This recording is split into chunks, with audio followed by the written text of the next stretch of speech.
سلام دوستان، اینجا مودم نیوزه. منم شاب تنها هستم. توی این ویدیو آموزشی قراره یه مودم 5G دیگر رو خدمتتون معرفی بکنم. این مودم چیزی نیست جز X28 ساخت کمپانی زدلتی. بعد حالا ترتیب پیش رفتن ویدیومون به این شکل که اول بدنه مودم رو توضیح میدیم، بعد برد مودم رو. بعد اینکه برد مودم رو توضیح دادیم میریم توی سایت سازندهشون، اطلاعاتی که اونجا گذاشته رو یه نگاهی میاندازیم. بعد اینکه اون اطلاعات رو خوندیم در مورد چیپست مدیاتک T750 هم یه سری اطلاعات میخونیم. بعد این رابط کاربری رو توضیح میدیم. بعد اینکه رابط کاربری توضیح داده شد با سیم کارت های مختلف شروع میکنیم به تستای سرعت. بعد اینکه تستای سرعتمون رو انجام دادیم یه نتیجه گیری میکنیم با لایک کردن ویدیوهامون توی کانال تلگرامی و آپاراتی و همینطور سابسکرایب کردن ما رو در ساخت ویدیوهای بعدی دلگرم کنید. مرسی از نگاهتون.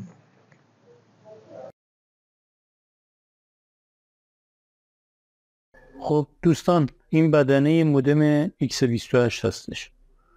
دکمه WPS مونه. بعد این چراغ پاورمون، چراغ وایفامون، این مال اینترنت 4G، این 5G. هر کدوم از این چراغ ها روشن باشن یعنی اون قابلیت داره فعال میشه. اینم وضعیت آنتنمونه که حالت قرمز و آبی داره. اگر آبی بود یعنی وضعیتش خیلی خوبه، اگر قرمز بود یعنی سیگنالمون ضعیفه. بعد قسمت پشت مودم رو هم اگر بچرخونیم یه دونه از اینجا قسمت ورود جریان برقه. بعد این یکی اون راه کوچولو دکمه ریستمونه. اگر چند ثانیه نگه دارید ریست میشه دستگاه. این جای ورود سیم کارتمونه. این تایپ سیه. تایپ سی رو من امتحان نکردم ولی توی X20 اون زمان که تست کردم نتونستم ازش اینترنت بگیرم. اینم 4 تا پورت لنه که یه دونه از اون پورتا ولن هستش. این ظاهر مودم بود. میریم سراغ بردش و ببینیم توی برد مودم چه خبره. بعد برد ویدیو رو ادامه میدیم. با من همراه باشید. بریم سراغ باز کردن مودم X28. مودم X28 از قسمت پایینش 4 تا پیچ داره. این پیچ رو باز میکنم. بعد ببینیم این سمت پیچ چیزی داره یا نه. با من همراه باشید.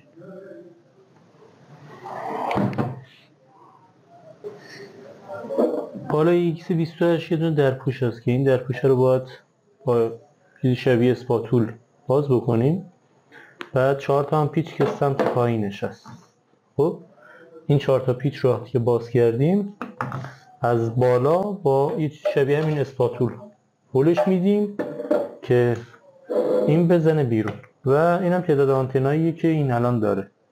یه نمای کلی از برد برد و آنتنای X28.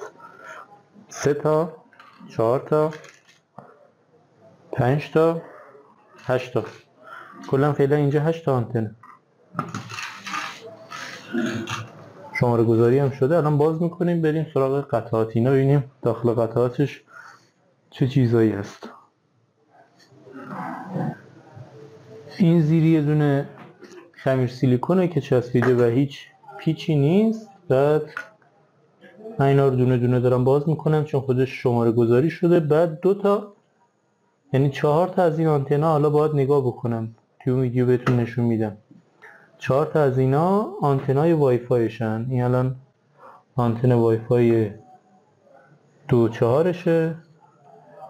این آنتن وای فای 5شه.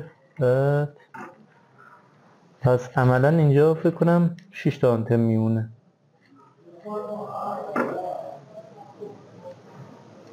بذارید جداشون کنم کامل معلوم بشه. ببینید الان برد جدا شد. بهتون گفتم این 6 تاست ولی صبر کنید بذارید پیداش بکنم اینجایی که نوشته وای فای 2.4ش. این سمت وای فای 2.4 رو نگاه بکنید. خب بعد اینجا این مسیر وای فای 2.4ش. این سمت بردم ببینید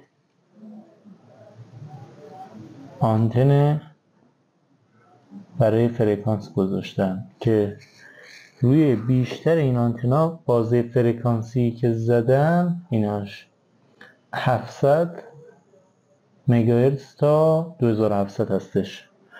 حالا جالب میگم آنتن های 3500ش کدوم یکی از اینا باید باشه، چون فرکانسش با اون نمیخونه.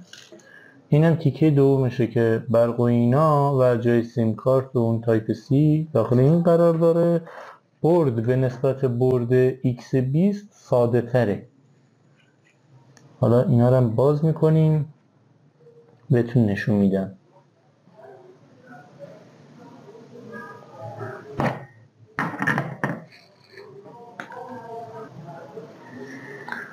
اطلاعات دستگاه داخل اینه و شماره سریال ایناش. خب این مال کویکتله RG 500L. حالا نمیدونم این دیرم کارش چیه، احتمالا ماژول اصلی همین باشه، ولی چون لحیمه نمیشه برش داشت، یه حالت ماژولی داره که زیاد دستکاری نمیکنیم، شاید احتمال خراب شدن باشه. اینم باز نمیشه و این یکی. اما از این قسمت چیپست مدیاتک باز شد. بذارید اینم چیپست مدیاتک، ببینید مدیاتک MT 753 بعد یک AE. خود شرکت سازنده روش نوشته بود که این ZLT توی توضیحاتش هست که این MT 750 هستش، ولی اینجا MT همون 751 مدیاتک. میبینید دیگه خودتون ایناش واضحه، مدیاتک اینا خیلی واضح معلومه. اینم بردینا میاندازم سر جاش و میریم سراغ تست سرعت و بقیه موارد. با من همراه باشید. دوستان این سایت سازنده مودم ZLT X28 هستش. بعد بیایم سمت پایین، عکسایی که نشون داده این از قسمت روبرو که خودم هم اونجا بهتون توضیح دادم. این قسمت پشت دستگاهمونه. بعد چیپستش اینجا داره میگه MTK T750 هستش. اندازه چیپمون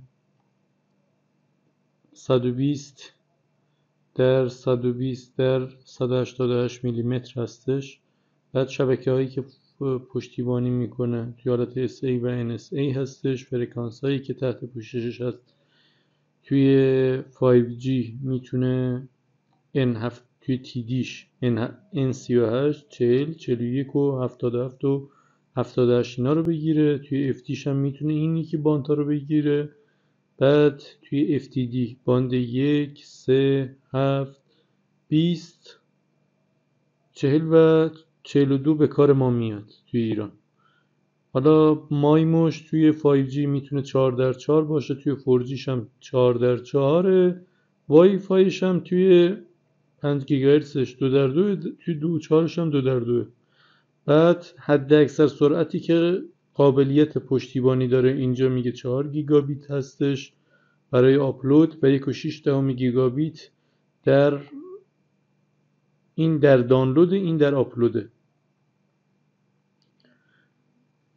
رام و رمش هر دوتاش 8. جریان برقی که نیاز داره 12 ولت 1.5 آمپره. وای فایش تو 4 و 58 دهم جی هستش، یعنی استانداردهای BGAN AC و AX میشه 1500 مگابیت در ثانیه، AC 1200 و این یکی هم همینجوری کمتر میشن. اینجا داره میگه 12 تا آنتن داخلی داره که زمانی که ما باز کردیم تعداد آنتن هامون کمتر بود.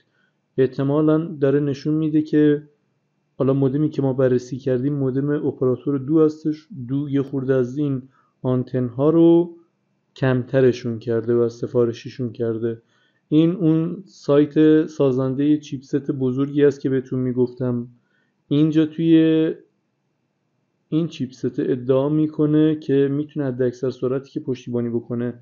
یه دقیقه اگر پیداش بکنم به چشم بیاد. اینجا گفته 4.6 670 مگابیت، یعنی و با عرض تأسف به مناسبت از دست دادن این ایامی که در آن هست و با عرض تأسف به مناسبت از دست دادن این ایامی که در آن و با عرض تأسف به مناسبت از دست دادن به مناسبت از دست دادن به مناسبت از دست یا 4.67 صدم گیگابیت در ثانیه میتونه دانلود بکنه. آپلودش هم 1.25 صدم گیگابیت هستش. بعد در مورد 5G اینا هم تقریبا چیزهایی که این گفته، این سازنده ماژوله هستش، اینم مدیاتکه که آدرسش این شکلیه. بعد توضیحاتی که این داده، گفته این چیپست میتونه نسل‌های 2، 3، 4، 5 رو پشتیبانی بکنه. بعد میتونه توی حالت 4G تجمیع فرکانس اینا انجام بده، توی 5G هم میتونه تجمیع فرکانس انجام بده. و تا اینجا حالا نمیدونم این به مگابیت هستش یا 200 مگابیت، یه همچین چیزی، نمیدونم این عددی که نوشته دقیقاً به چه معنی میتونه باشه. ولی اگر همون 2 تا چیز باشه، 2 تا 2000 باشه کنار هم دیگه، پهنای باند رو میتونه تا 4000 مگابیت بر ثانیه که همون میشه تقریبا 4 گیگابیتی که هستش تجمیع بکنه. اینجا هم داره میگه توی دانلود میتونه تا 4.7 گیگابیت بر ثانیه دانلود بکنه. آپلودش هم تا 2.3 گیگابیت هستش. بعد وای فای هم که پشتیبانی میکنه، اینم AX اینجا زده، بلوتوث 5.1 رو هم داره. بعد پورت هایی هم که داره، 2 تا از پورتاش گیگابیتی هستش. میتونه حالت گیگابیتی که کارت شبکه ما چون نسلش پایینه همشونو 1 گیگابیت نشون میده. گویا این مودم میتونه پورت های 2.5 گیگابیتی هم داشته باشه که توی سایت سازنده که ادعا کرده چون این فیلمور اینا رو نوشته و همشونو با هم دیگه مچ کرده، حرف این یکی بیشتر میتونه برای ما سند باشه که میتونه این یه دقیقه سرعت دانلود رو بهمون بده. کجا بود نوشته بود؟ ایناش اینجا 4 گیگابیت و 1 گیگابیت برای آپلود. توی 4G هم گفته 1.6 به اضافه 200 مگابیت بر ثانیه آپلود میتونه بکنه. این توی 5G بود، این توی 4G. توضیحات سایت سازنده چیپست و مودم رو هم خوندیم. میریم سراغ رابط کاربری. بعد رابط کاربری هم بقیه تستمون رو ادامه میدیم. خب دوستان، بریم سراغ بررسی رابط کاربری مودم ZLTE X28. همونطوری که میدونید IP 192.168.71 رو میزنیم. اگر توی کروم باز نکرد معمولا باز نمیکنه. توی فایرفاکس میتونید این کار رو انجام بدید. حالا من یه بار توی فایرفاکس که بس میشم اون مسیر رو که باز میکنه این رو کپی میکنم و میام توی کروم همین رو پیست میکنم و بوکمارک برای دفعات بعد که راحت بتونه باز بکنه. این مودم خودش سوپر ادمینش فعاله، ولی یکی از سوپر ادمین یه حالت در حد سوپر ادمین هم یه سری اطلاعات بیشتر از ادمین معمولی براتون باز بکنه. ادمین کانف رو وارد میکنید، حرف اولشون بزرگ و حروف دیگه‌ش هم کوچیک. خب لاگین میکنیم. قسمت سیستم استاتوس دستگاهمون اولش نگاه میکنید، اینجا نوشته 5G NSA. 5G که وصل شده از نوع NSA هستش. اپراتوری هم که وصل شده اگر نگاه بکنید اینجا MCI نت هستش، یعنی به همراه اول وصله. DNS هم که معلومه. بعد اینجا دکل هایی که وصله الان فعلا 2 تا دکل 4G و یه دکل 5G. این اسلشی که زده برای اینه که تشخیص بدیم این سمت 5G به کدوم دکل ها وصله. دکل 270 هستش، اینم باندیه که بهش وصله، باند 3.1 توی 4G و 78 هم توی 5G. بعد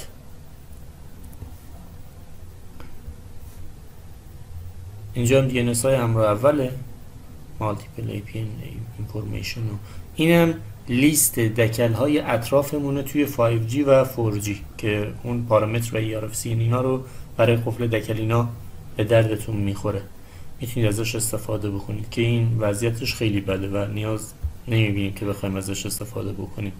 اینم DHCP ایناست که اون اطلاعات IP دستگاهی که بهش وصل میشن رو اینجا میزنه.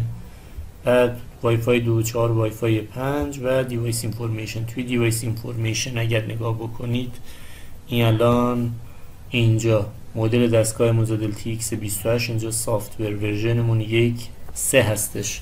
این دستگاه ها با 1.2 شروع شدن. توی 1.2 یه سری مشکلات نرم افزاری وای فای رو داریم که باعث میشه وای فای قطع بشه. توی 3 برطرف شده، بعد این 3.4 اومده، یعنی 1.3 ممیز دات 4.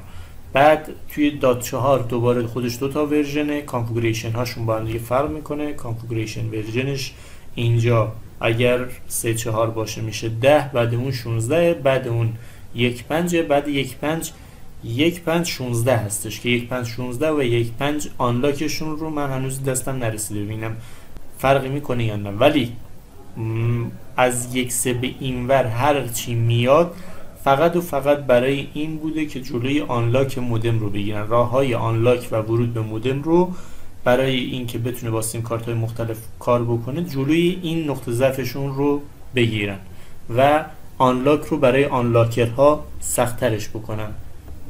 در نتیجه خیلی پی این نباشید که ورژن خیلی بالا باشه خیلی پایین باشه بتونه کاری بکنه. اگر 1-2 نباشه بقیه هیچ مورد و ایرادی ندارن. بعد اینترنت کانکشنمون اگر میخوایم از USSD و اینا استفاده بکنی یادتون باشه این تنظیمات اینترنتمون توی 5G SA و NSA بعد 4G اینجا 3G هم ساپورت بکنه.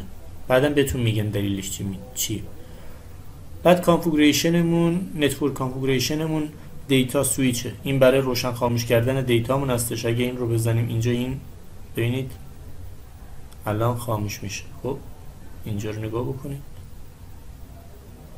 این دیتا خاموش میشه.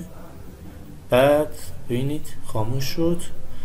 وقتی که این خاموش بشه میتونید پیلمن های اطرافتون یعنی اون شبکه های اطرافتون رو برای سویچ کردن اینا روشن و خاموشش بکنید. بعد و مودمون بعد لینک دیتکشن این برای اینه. حالا اینجا این رو دوباره من روشنش میکنم. بعد APN ستینگمون توی APN ستینگم این مودم زمانی که اولین بار سیم کارت رو روش میاندازید هر سیم کارتی رو که شما دارید میاندازید روش باید APNش رو حتما انتخاب بکنید و سیو بزنید. اگر هم میخواید از سیم کارت های اپراتور مجازی استفاده بکنید مثل مکسنت، مثل وینکس، مثل شاتل، سامانتل و این اپراتورهای مجازی دیگه ای که توی بازار هستن از اونها میخواین استفاده بکنی حتما رومینگتون روشن باشه. بعد اینجا خودتون اگر چیزی بالا نیورد APN رو براش تعریف میکنید.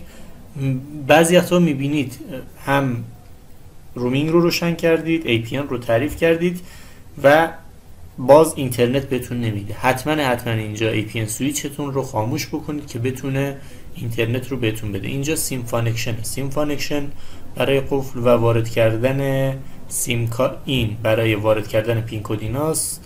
سیم سویچ هم برای اینه که حالا انگاری یه قطعه سخت افزاری میتونی بهش وصل بکنی سیم کارت رو به حالت اکسترنال در بیاره و از اون استفاده بکنید. اینم تنظیمات ای سیم هستش. ای سیم توی ایران وجود نداره ولی توی کردستان اپراتور فستلینک من دیدم ولی نحوه کار باهاش رو آشنا نیستم. توی امارات هم یه همچین سیم کارتی وجود داره. سیم کارت نیست یه لینک اسکن میشه و به اینترنت اینا وصل میشه و ازش میتونی استفاده بکنی ولی چجوری استفاده میکنن رو اطلاع خاصی ندارم. اینم LTE مایمو و 5G مایموشه که روشنشون میکنید توی سرعتش براتون تاثیر داره. اینجا هم لیمیت سویچه این که یه حجم رو یه محدودیت هایی بذاره که چقدر بتونه ازش استفاده بکنه. بعد توی قسمت وای فای ستینگمون توی 2.4 شما میتونید 4 تا SSID برای وای فای 2.4 داشته باشید که تعداد افراد بیشتری بتونن وصل بشن. اینم تنظیمات بیشتر 2.4 که توی این پهنای باند 20 یا 40 بودنه و تعویض باند و نوع وای فایش کدوم یکی باشه، GNAX باشه، G خالی باشه، برای اینجور چیزاست. توی 5 دقیقا به همین شکل میتونی 4 تا SSID برای 5G برای 5 گیگاهرتز فعال بکنی و تنظیمات بیشتر 5 گیگاهرتز مونه که اینجا هم پهنای باند رو تا 80 میتونید افزایش بدید. WPS مون برای اینه که بهتر همیشه خاموش باشه که امنیت دستگاهتون بالاتر باشه. وای فای بلک لیست و وایت لیستمون برای اون اضافه کردن دستگاه ها یه بلاک شده یا توی وایت لیست اون دستگاهی که فقط میتونن اونا وصل بشن و بقیه نتونن. اینم برای این NFC هستش که نحوه کارش رو هنوز توی ایران نداریم و بلد نیستم چجوری استفاده بکنیم. DHCP اون تنظیمات DHCP اینا هستش. ویلن ستینگمونم که تنظیمات ویلنه. بعد اینجا هم روت و مسیریابی روترمونه. اینجا برای دمای مودمینا هستش که چه شکلی باشه، کی کنترل بکنه و چیکار بکنه. قسمت VPN این مودم میتونه از GRE توی حالت تونلینگ استفاده بکنه، LTTP ورژن 3، VXLAN و IP سکند یعنی IP دوم اینا استفاده بکنه. بعد وایس میتونه VLTE و VoIP از این استفاده بکنه، همون وایپ و VoLTE از این استفاده بکنه و بقیه تنظیمات مربوط به اونه. من ولی از اینا استفاده نکردم ببینم میتونه جواب بده یا نه.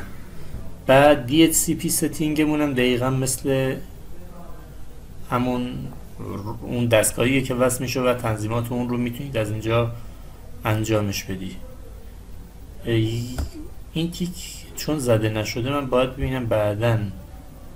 اگر یادتون باشه توی X20 میگفتم من هنوز نتونستم از این مودم اینترنت بگیرم از طریق کابل تایپ C. باید ببینیم این میتونه ربط داشته باشه یا نه. به جز این اینجا ویلنمون اینجا TR069 که آن لاکرها برای این که اپراتور دو براش آپدیت نفرسته معمولا میان میبندن اگر آدم دوراندیشی باشه. اینم حالت خواب دستگاه که میتونید کاری بکنید هیچ وقت به حالت خواب نره یا بعد 2 ساعت یا 5 دقیقه، اونم دست خودتونه. به جز این فکر کنم این دیوایس ستینگمون تموم شد. نه دیوایس ستینگ هنوز مونده. بعد اکسچنج پلتفرمش این نمیدونم دقیقا چی کار میتونه بکنه. تلکام دی ام این فکر کنم توی اون کشور یعنی توی امارات برای حالات کارهای صرافی اینا ازش استفاده میکنه احتمالا. اینجا قفلای باند بونه. یادتون باشه توی X28 اینا اگر سیم کارت انداختین ریست زده بودیم و براتون بالا نمیاره شبکه رو، چون به صورت پیشورز تیک باند 42 برداشته شده، باند 40 تیکش برداشته شده که اینا رو میتونید خودتون بزنید و اینجا هم 7 رو هم برداشته. گاهی وقتا من وقتی که این تیکا رو خودم میزنم و سیو میکنم سرعت ها میاد پایین افت میکنه، اما میتونید تست بکنید ببینید برای شما هم این قضیه برقرار هست یا نه. اینم اگر بزنید اون تیک باند هایی که توی 5G تحت پوششه، حالا بدونین که این تیک هم زده بشه اینجا داره 5G رو میاره، ولی توی این یکی وقتی که باند 42 تیکش زده نشده شبکه رو بالا نمی آورد. من تست کردم. این قسمت قفل باند قفل دکل 4G و 5G اینا هستش که توی کدوم یکی از اینا با اون شماره دکل و رنج اون RFCN اینا رو میزنی که اون بالا وضعیتش دکل های اطرافت و یه سری نرم افزار میتونه قفل های دکل ایناشو انجام بدی. PCI لاک هم دقیقا مثل همونه اگر حالت مانوئل لاک. این اون دکل ها رو اگر بخوای اضافه بکنید شماره دکلش رو میزنی و به اون دکل قفل میشه. بعد حالا تفاوت PCI لاک با فیزیکال سل لاک چیه؟ اینجا یه RFCN میدی بهش، توی یه بازه فرکانسی خاص میای قفل میکنی ولی این فقط میگی به اون دکل وصل شو، باندویناش رو دیگه کاری نداری. این قفل آنلاک سیم کارت اینا هستش، اینجا که این مودم خودش آنلاکه، اینم حالت مششه که چند مودم مختلف میتونن با هم دیگه وصل بشن و یه شبکه بسازی که هر نقطه خونه باهاش بتونی کار بکنی. بعد به جز این قسمت USSD رو یادتونه بهتون گفتم حالت 3G هم باید فعال باشه. حالا ما یه کد دستوری اینجا میفرستیم. من با هر ورژنی تست کردم USSD های سری X28 جواب هایی که میده. ببین این کد دستوری رو اگر با هر دستگاهی بفرستی شماره سیم کارت تو برات نشون میده. اما الان نگاه بکنید این جوابی که بهمون میده اینجا یه سری عدد ناشناخته و جواب رو درست نمیده. USSD بهمون جواب نمیده، یعنی جوابش درست حسابی نیست. کار میکنه میره روی شبکه 3G. ببینید وقتی که USSD رو میفرسته این دوباره چون رفته روی شبکه 3G ببینیم آیا الان میتونه اون USSD رو بهمون بده یا نه. جواب درست حسابی بهمون نمیده.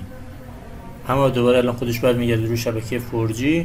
SMS ایناش کار میکنه، انجام دادم. اینجا SMS رو حالا 0936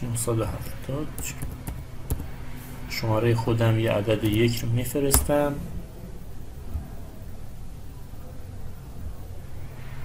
حالا از این ورم تست میکنیم ببینیم براش SMS میاد یا نمیاد. بعد به جز این من الان براش SMS میفرستم که ببینید وقتی که SMS میاد چی مینویسه، چه شکلی مینویسه، کارکرد SMSش. بریم قسمت اینباکسمون. سلام شما، یعنی SMS اینجا داره کار میکنه و میتونی بهش جواب اینا هم بدی. همون آوت باکسمون اینو الان دیگه پاکش میکنم. تنظیمات SMSمون میتونه SMS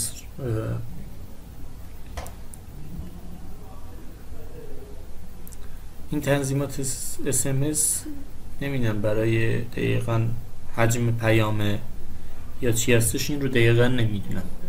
بعد قسمت فون بوکمون میتونیم اینجا شماره اینا لیست بکنیم تا 100 تا شماره توی سیم کارتمون ذخیره داشته باشیم و از اون استفاده بکنیم. اینم قسمت DMZ مونه که تنظیمات DMZ، پورت فورواردینگ و فیلترینگ و URL فیلترینگ. بذارینم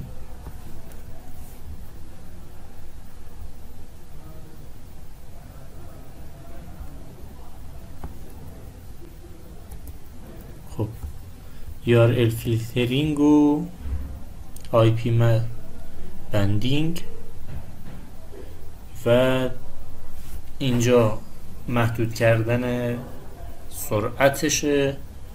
بعد قسمت کنترل والدین اینجا میتونید تو ساعت‌های مختلف، روزهای مختلف برای تعیین بکنید که چه اتفاقاتی بیفته، چجوری وصل بشه، کی وصل بشه، از چه سیم کارت‌های استفاده بکنید. یه دقیقه بذارید الان این قسمت رو بهتر بهتون نشون بدم.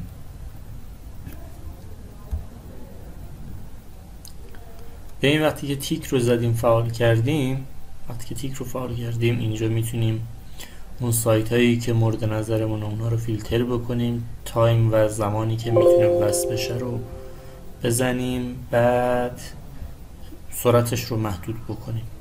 به جز این قسمت منیجمنت، توی این قسمت هم بین تمامی دیگه اون چیزهایی که نیاز دارن رو توی این بازه و اینجا میتونید تنظیمات کارخونه رو برگردیم به حالت اول، ADB و تلنت و SSH و اون چیزهایی که به کار کاربر میاد. هر کدومش به کارتون اومد میتونید ازش استفاده بکنید. اینم حالت اون تنظیمات چراغ مودم میتونه توی شب روشن باشه، روشن نباشه و از اینجور تنظیمات. بعد به جز این چون شارژ لپتاپم داره تموم میشه. این قسمت ایتی کامند میتونید برای مودمتون با کامنت دستور بفرستید، کدهای دستوری اینا که چیکار بکنه و چیکار نکنه. و این قسمت هم ریبوت برای ریستارت کردنمون. خب قسمت رابط کاربریمون تموم شد. میریم سراغ تست های سرعتمون. با من همراه باشین. خب دوستان بریم سراغ تست سرعت مودم X28 با سیم کارت هم. و اول روی حالت 4G تستش میکنم، بعد روی حالت 5G هم تستش میکنم که ببینید چه سرعتایی میگیره. اول با اسپید تست یه دونه تست سرعت میگیریم. ببینید الان نزدیک 170-180 تا داره میگیره، شد 200 تا، 210 تا، 20، 226 تا گرفت با سیم کارت همراه اول. اینم آپلودشه که بیشتر از 60 مگابیت داره میگیره. این تست سرعتمون با سیم کارت همراه اول. ببینید اینجا الان 4G هستش، فرکانس هایی که وصله، 2 تا باند رو وصل هستش. پهنای باند در 2 تا باند 20 فرکانس هایی هم که باند هایی که بهشون وصله باند 3 و باند 1 هستش. خب بریم توی سافت 98 یه دونه تست سرعت بگیریم، یه دونه فایل ویندوز 11 دانلود بکنیم، بعد یه دونه از اون یکی سایت دانلود میزنیم که ببینیم تفاوتاشون توی چی هستش. با اسپید با دانلود منیجر شروع میکنیم به دانلود کردن. با 20 تا 29 28 دانلود میزنه. اینم 20 تا سیم کارت FTD هست. سرعت بدی 32 تا هم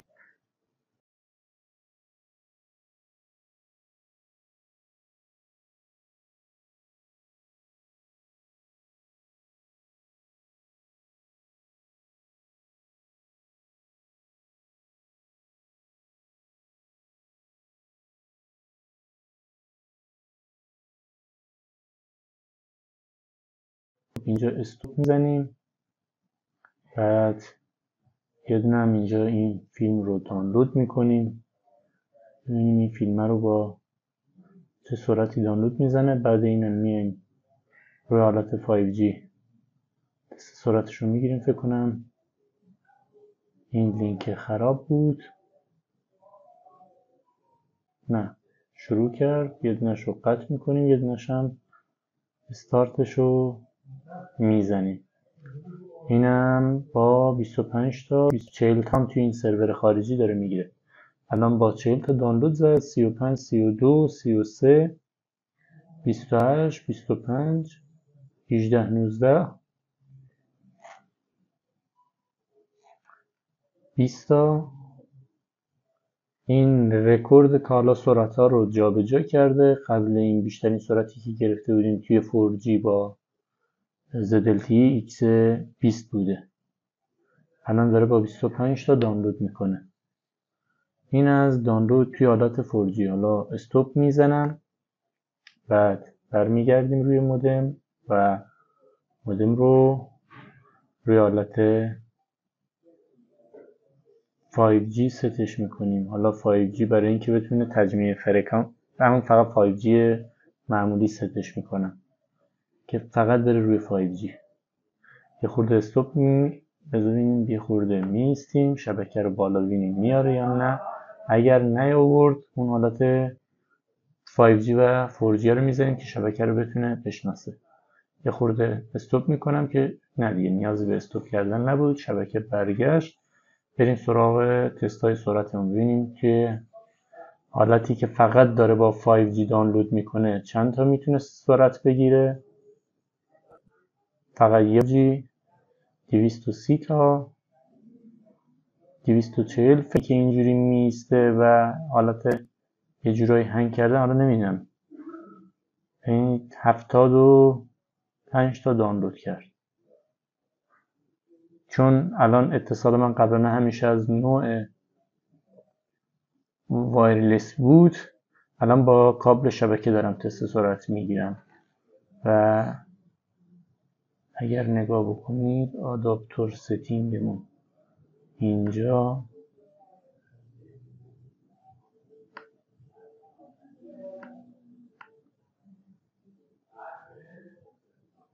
یه لحظه ببینیم این جریانش توی چنج آداپتور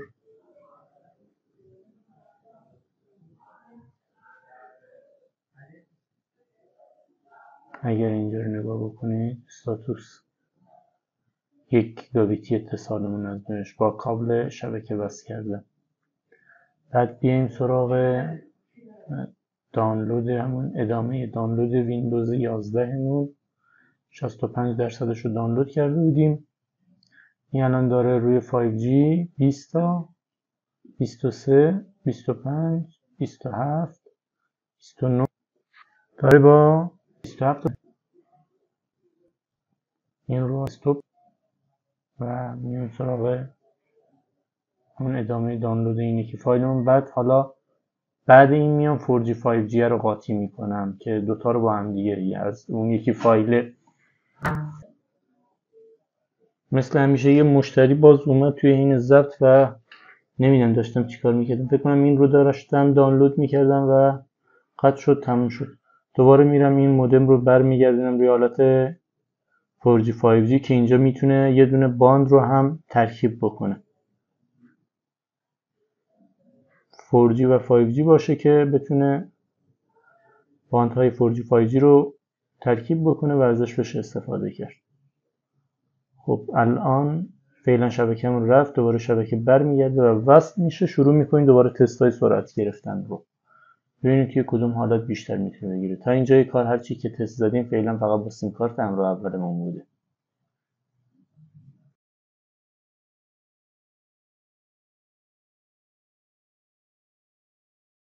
شبکه‌مون برگشت رفت روی حالت 5G. الان دوباره داریم تست سرعت میگیریم. تست سرعت رو داره، فقط نمیدونم امروز جریانش چیه وقتی که هاب اینا به کامپیوتر لاگ داشته باشه. 220 تا گرفت.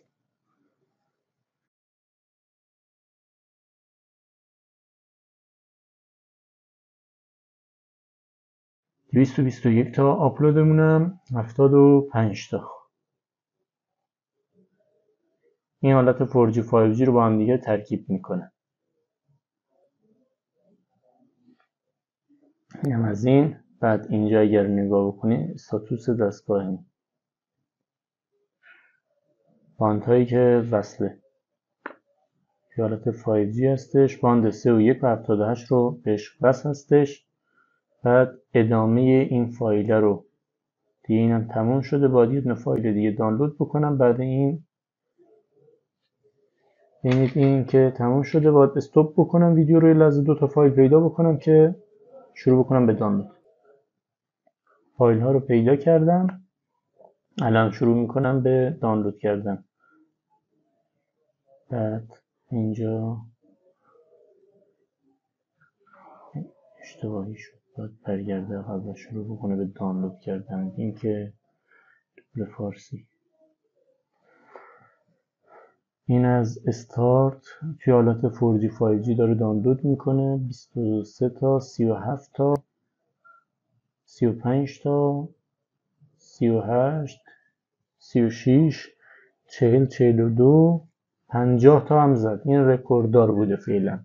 این ترکیبی از 4G و 5G هستش ولی زیاد پایدار نیست. حالا نمیدونم دلیلش میتونه اتصال کابلی باشه یا چی. این از این فایلمون به این 1 گیگ و 160 مگا بایت این رو دانلود کرد. حالا بریم سراغ این یکی دانلودمون، ببینیم توی سرور ایرانیه چه بگیره. فعلا 1829 سی توی سرورهای سافت 98 سرعت کمتری گرفته، توی اون یکی تا 50 تا هم تونست بگیره. 24 29 45 35 و اینجوری داره بازی و نوسان میزنه. اما سرعت‌های خوب. این از تست‌های سرعتمون با همراه اول. میریم سراغ تست با سیم کارت‌های دیگه‌مون. در ادامه با من همراه باشید.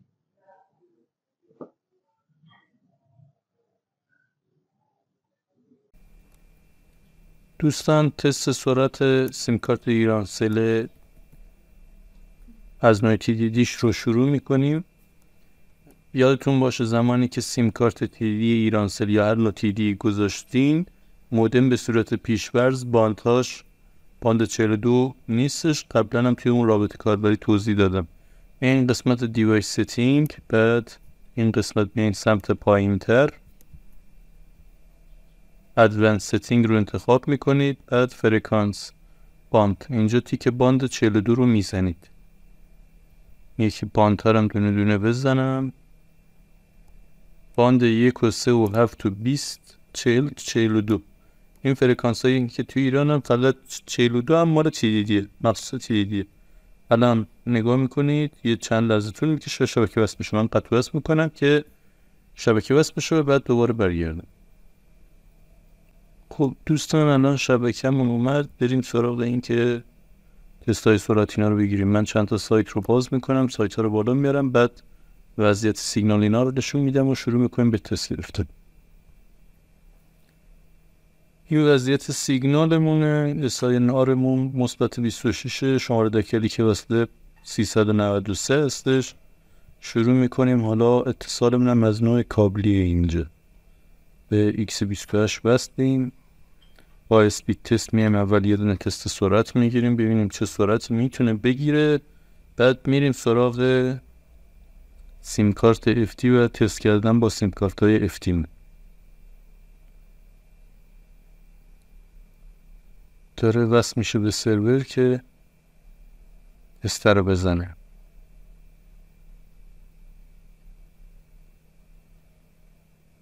این سرور رو پیدا میکنه که بتونه تست رو بزنه. وصل شد و شروع کرد تست رو گرفتم. تا 130 تا رو باید زد. فعلا 130 تا. ببینیم که دانلود میتونه چه سرعت هایی بهم بده. دیگه الان فیکس روی 130 تا هستش. این هم آپلودش که در حد 10 مگابیته. معمولا آپلود همین دورو براست تو اینترنت TDD همیشه 8 و 8 کمتر هم میشه. این دانلودمون 132، آپلودمون 10 مگابیت. از این سرور یه دونه دانلود میزنیم. شروع میکنیم به استارت. یعنی با 4 5 9 10 12 13 این شد 14 15 16 17 رو زد 16 تا و 17 تا. اگر 17 رو حساب بکنیم میشه 80 اونجا 7 8 تا 56 تا. تقریبا همون 140 تا رو داره میده. 56 136 تا حساب میشه اگر 17 تا رو در نظر بگیریم. چیزی هم که توی دانلود منیجر داشت میزد همین حوالی بود. این سرور خارجیه. داریم ازش فیلم دانلود میکنیم. بعد این رو استاپ میکنم و میرم سراغ دانلود کردن از سافت 98 که معمولا سروراشون داخلیه. یه استاپ بکنم که یه فایل یه چیز سیستم عامل ویندوز 11.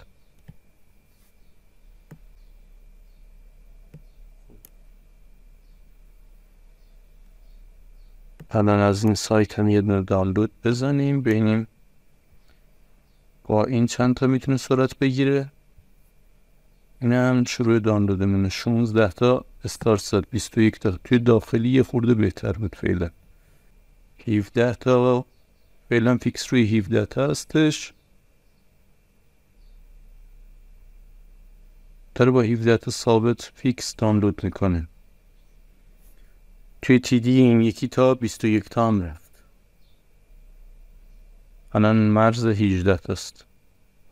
خب این رو الان استاپ میکنم و میرم سراغ تست سرعت با سیم کارت FDD ایرانسل که ببینیم توی اون میتونه چه سرعتایی بگیره. با من همراه باشین. خب دوستان اینم سیم کارت FDD همونطوری که میبینید فعلا 4 تا باند رو پشت سر هم ردیف کرده 1 3 7 7 و شروع میکنیم تست سرعت با سیم کارت FDD ایرانسل. اتصالمون هم از نوع کابلی هستش، ببینیم چه سرعتی میتونه بگیره. داره به سرورش وصل میشه.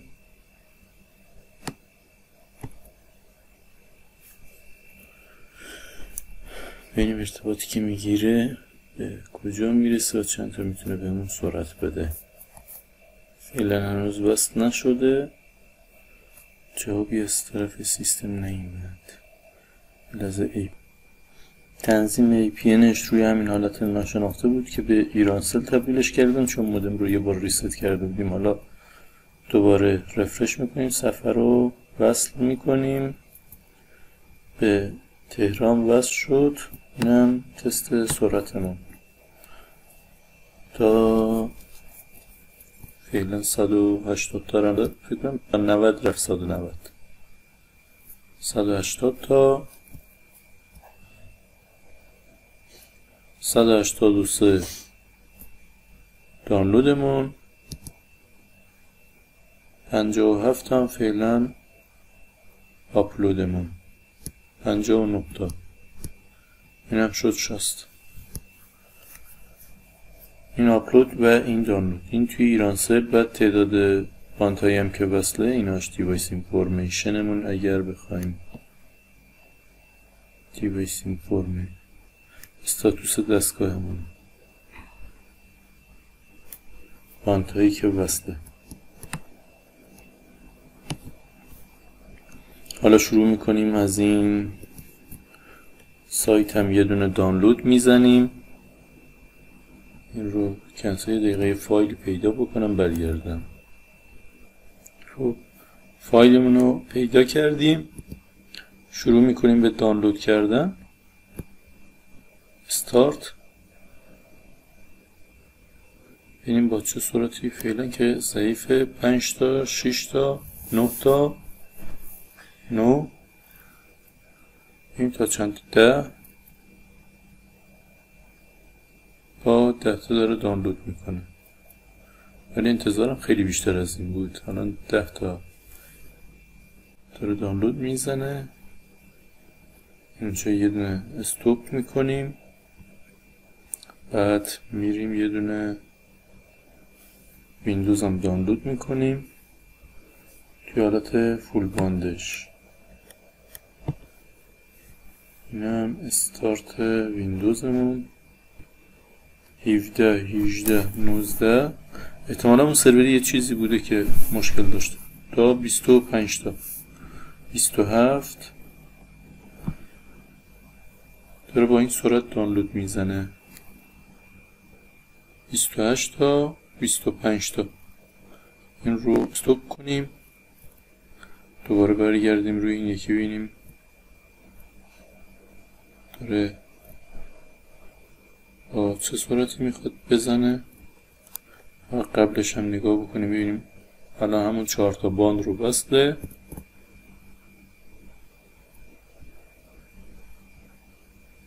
استارتش شروع بشه.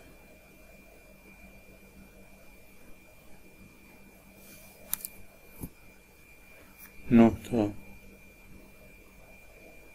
توی یکی داره با 9 تا میزنه. الان میریم سراغ قفل تکباند میریم جلو ببینیم با تکباندهای ایرانسل چیکار میتونه انجام بده. با من همراه باشید. دوستان الان باند 1 رو قفل کردم و توی داخل منطقه فقط یه دونه باند داریم که باند 1 باشه. بعد میرم سراغ اون یکی باندها ببینیم که اون یکی هم چه شکلی میشه. یه دونه تست سرعت میگیریم با اسپید تست و دانلودمون هم ادامه میدیم ببینیم با اون میتونه چیکار بکنه. این قاعدتا وقتی که تک باند باشه، حالا باند 1 ضعیفه و داره سرعتی که میگیره در این حد ببینیم توی دانلود میتونه چیکار بکنه همین باند یکم. بعد باند یک باند 3 هستش، بعد 7، بعد 7 باند 40 و تستای سرعت ایرانسلمون تموم میشه. میریم سراغ سیم کارت بعدی. دلیل اینکه این سیم کارت های مختلف هم تست میکنیم و هزینه اینترنت میذاریم خودتون با سیم کارت های مختلف ببینید که جواب ها چجوری هستش. حالا بریم سراغ ادامه دانلود. 32 دانلودمون بود، 64 آپلودمون بود. یعنی اگر شما میخواین آپلود های خوب بگیرید، البته توی منطقه‌تون هم باید تست بکنید. الان استارت ببینیم چه سرعت هایی میتونه بگیره. با حالت تکبان میتونه 8 تا بگیره، 9، 11. توی تکبان خیلی بهتر از حالت فول باند گرفت. جالبه اونم توی حالت فقط تکباندی. یعنی این نشون میده توی اسپید تستی که 30 تا گرفته بود، این الان اسپید تستشه. تا 8 تا رفت، 10 تا هم رفت دیگه. نمیدونم حالا دیگه چرا دوباره برگشت پایین و منصرف شد. تا ما 10 تا رو برای این در نظر میگیریم. اینم بازی سرعتیشه دیگه، یعنی 9 و 8. حالا استوب. این یکی هم سافت 98 مونه. یه دونه استارت ببینیم چیکار میکنه. دوباره به سرورش وصل شد. حالا اگر ایرور نده شروع میکنه به دانلود کردن.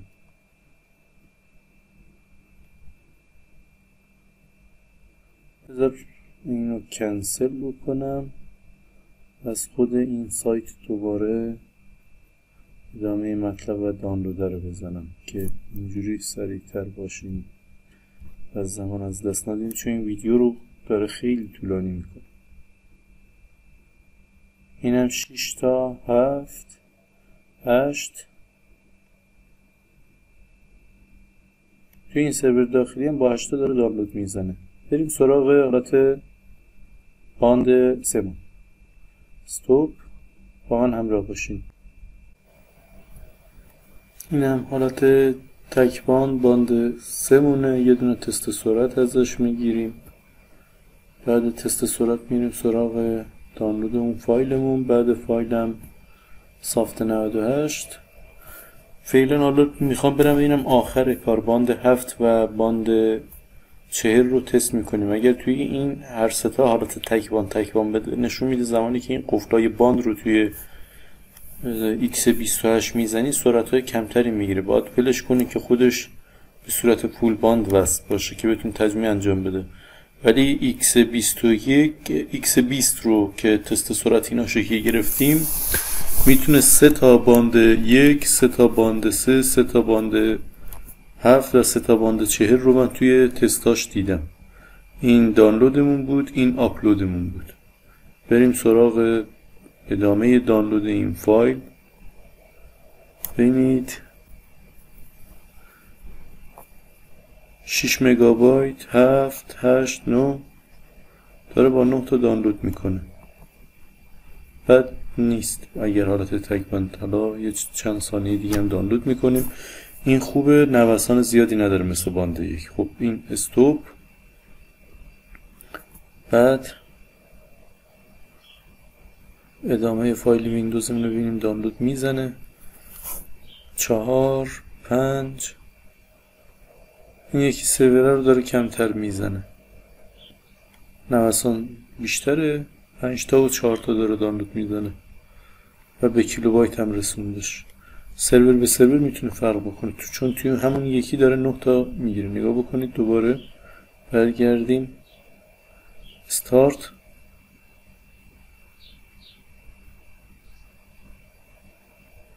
و این داره برمیگرده به همون سمت 9.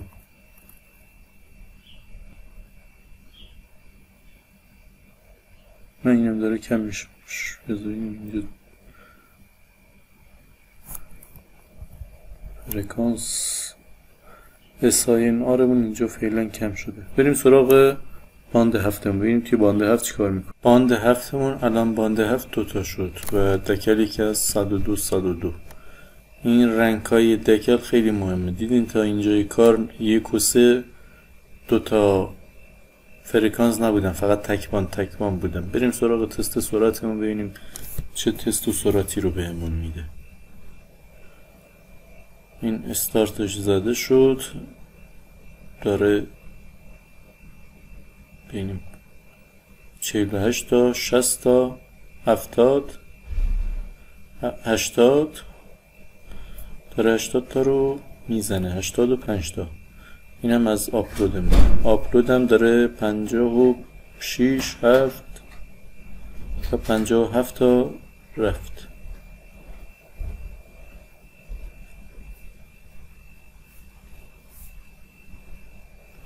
بریم سراغ ادامه تستامون، ببینیم حالا توی دانلود منیجر چه سرعتی رو میتونه بگیره.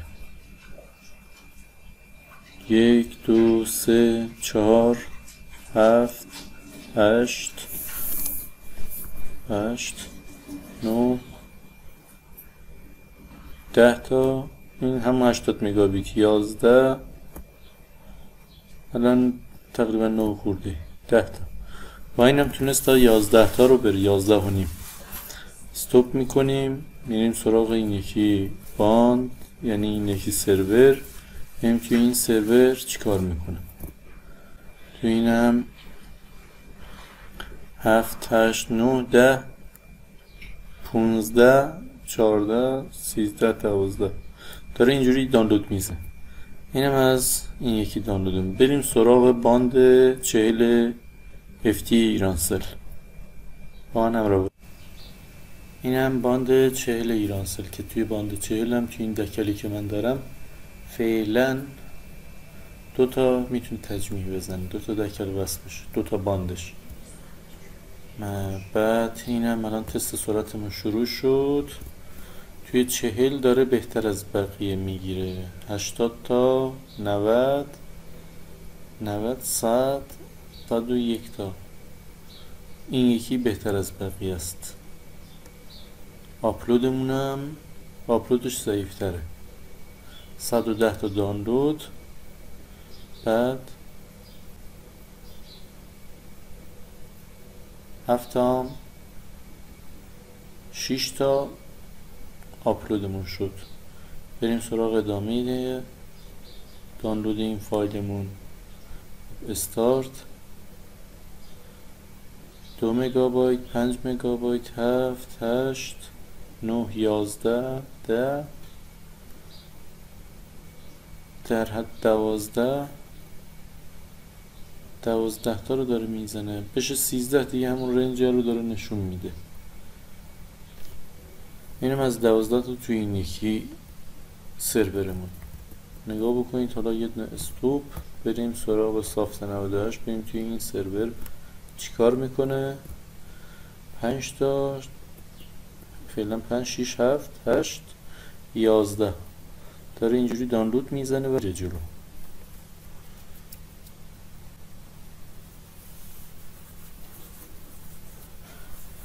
این هم پرونده تست سرعت ایرانسلمون بسته شد. میریم سراغ سیم کارت بعدی. توی سیم کارت های بعدی دیگه زیاد دانلود نمی کنیم که اونقدر ویدیومون طولانی نشه. با من همراه باشید. خب دوستان، در ادامه تست سرعت هامون به سیم کارت هایوب رسیدیم. سیم کارت هایوب یه سیم کارتی که از باند 20 استفاده میکنه به صورت اختصاصی، یا همون فرکانس 800 مگاهرتز. ببینید اینجا رو نگاه بکنید. این الان باند 20. پهنای باندمون هم خیلی کمه، به همین خاطر انتظار سرعت های زیادی رو ازش نمیشه داشت. صبر کنید بذارید پهنای باند رو اینجا دیده بودم که اون رو بهتون نشون بدم. ایناش پهنای باندش روی 5، به همین خاطر سرعت های آنچنانی نمیده. این فقط برای این که نشون داده بشه این مدل میتونه باند 20 رو هم بگیره. یعنی سیم کارت یکی از هایوب الان وصل میشه. یه سرعت من قبلا تست کردم در حد 8 مگابیت میگیره. الان ببینیم بیشتر میگیره کمتر میگیره، چون یه خوردم زمان میبره تا به این سرور وصل بشه. ارور داد. یه لحظه ببینیم شروع بکنه به تست سرعت رو.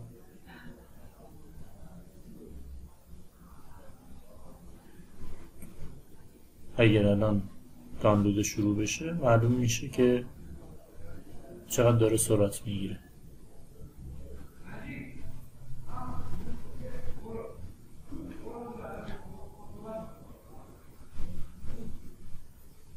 این هم الان اتصالم از طریق وای فای 5 به صورت وایرلس هستش که اون همراه اولی اینا با کابل وصل بودم که نشون داده بشه زمانی که سرعت بالا میخوای استفاده بکنید از کابلی استفاده بکنید خیلی براتون بهتره. خب الان سرعت شروع شد.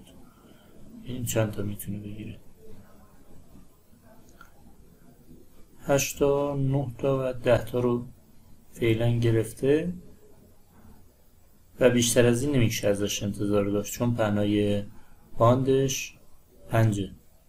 توی حالت 5G با همراه اول که بودیم پهنای باندی که بهمون میداد 100 بود. اینجا الان 5. این هم آپلود این و یه دونه هم تست سرعت توی دانلود منیجر ازش میگیریم. ببینیم تموم شد. اگر تست سرعتمون تموم شد اینجا شروع بکنیم یه دونه دانلود کردن. ببینیم توی دانلود منیجر میتونه چند تا بگیره. استارت. این هم از دانلود منیجرمون در حدمون 1.5 مگابایت داره میگیره. چون این از این بیشتر نمیشه زیاد ادامه نمیدم. این رو قطع میکنم میرم سراغ سیم کارت بعدی، یعنی همون سیم کارت 360 درجه موبیل نت که رومینگ میکنه روی شبکه همراه اول. اونم محدود روی 40. حالا ببینید این میتونه اون محدودیت رو بشکنه یا نه. خب دوستان الان سیم کارت 360 درجه موبیل نت رو انداختم. ببینید چون سیم کارت رو انداختم این رو نشون میده، یعنی باید رومینگ رو فعال بکنم که این بتونه شبکه رو بگیره. بعد این رو روشن میکنم و میام قسمت APN، بعد یه دونه APN براش میسازم که مال موبیل نت LTE4 موبیل نت هستش. اینجا هم دقیقا همین رو می‌نویسیم.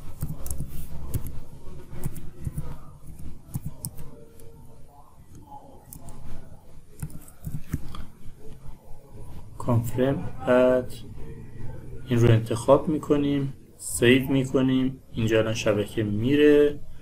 بعدش میایم این قسمت این رو هم خاموش میکنیم، سیو میکنیم و بهمون نت رو میده.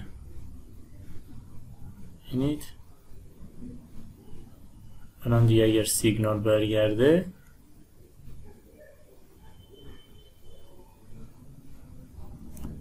الان اینترنت اینا برگشت به 2 تا باند وصل شده و فرکانساش هم ببینیم به کدوم. فرکانس 1 و 3.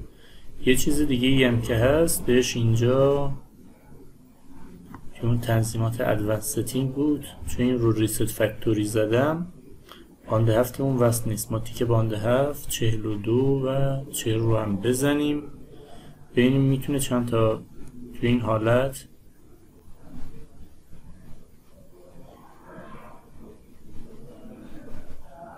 چند تا باند مختلف رو با هم دیگه تجمیع بزنه. این رو جمعش میکنیم.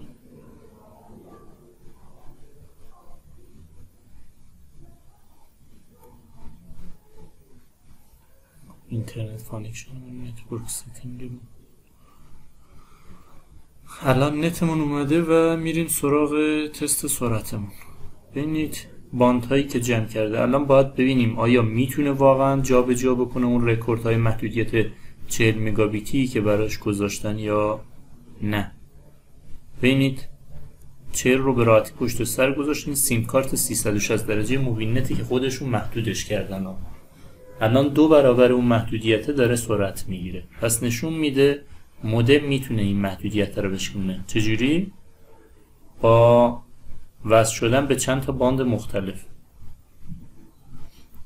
سیم کارت 360 درجه موبیل نت تونسته 90 مگابیت سرعت بگیره. این هم تعداد اون باندهایی که وصلن. 1 2 3 4 فرکانس هایی که وصله کدوم هستن؟ ببینید اینی که پهنای باندا 20 20 7 1 7 3. حالا بریم سراغ ادامه دانلودمون. استارت. اینجا رو نگاه بکنید ببینید با چه سرعتایی میتونه دانلود بکنه. 6 7 8 9 14 15 15 یعنی 3 برابر اون محدودیتی که گذاشتن. 16 17. فعلا ببینیم از 17 بیشتر میتونه بشه یا نه. یعنی واقعا 360 درجه موبیل نت بتونیم یه همچین سرعتی، اونم با مودم X28 که گرفتیم دیگه عالیه و ترکوندش. این از این. یه استوب میزنیم و میریم سراغ یه دونه سافت 98 رو میبینیم توی سافت 98 چیکار میکنه. من سایت سافت 98 رو باز بکنم یه لحظه استوب و برگردم. خب ببینید اینجا این همون موبیل نتمون و باندهایی که وصله. بعدم APN ایناش هم که نشون بدیم دیگه. APN ستینگ الان به همون موبیل نت وصلیم. اینجا سافت 98 مییم یه دونه ویندوز دانلود میکنیم. ببینیم توی ویندوز سافت 98 چه سرعتایی میتونه بگیره. 12 13 20 20 نه 7 10 3 2 1 9 10. این 2 برابر 11 و واقعا دیگه این میشه گفت حالیه و ترکوندن سرعت اینترنت حساب میشه. حالا برگردیم به این یکی نگاه بکنید. من یهویی احساس کردم اینجا نه ریتمون 14 پس درست خوندم. من فکر کردم یهویی این یکی رو دیدم. 14 مگا بایت توی یه سرور خارجی و توی این یکی هم 10 11 تا توی سرور داخلی گرفت. میریم سراغ تست سرعت با سیم کارت بعدیمون. تست سرعت سیم کارت رایتر رو انجام میدیم و پرونده تستای سرعتمون رو میبندیم. یعنی سیم کارت رایتر به 4 تا باند مختلف وصل شده توی یه دکل، مثل همون نوکیای مثل همون موبیل نتمون. اینم پهنای بانداشه و اینم اون باندهاییه که بهش وصل شده. اسپید تستمون رو میزنیم و این الان سیم کارت رایتر رو زده. بعد شروع کرد تست سرعت رو. 50 55 60 65 70 71 با میانگین 66 تا.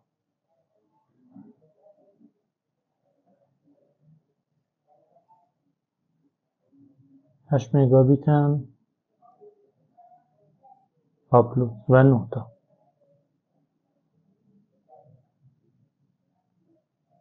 بریم سراغ دانلود فایلمون.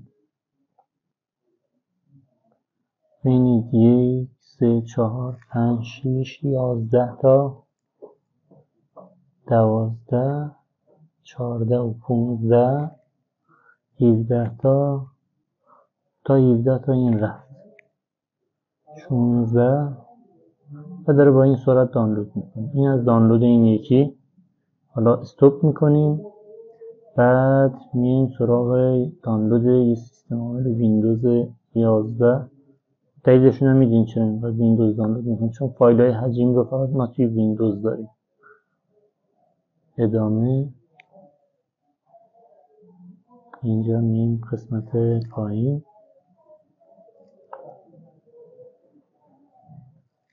شروع میکنم به دانلود کردن.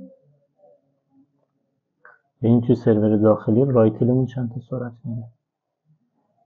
4 5 10 تا فعلا. 9 8 7 6 اینم 2 تا. حالا دوباره برگردیم این سمت نگاه بکنید. سرور توی دانلود تاثیر داره.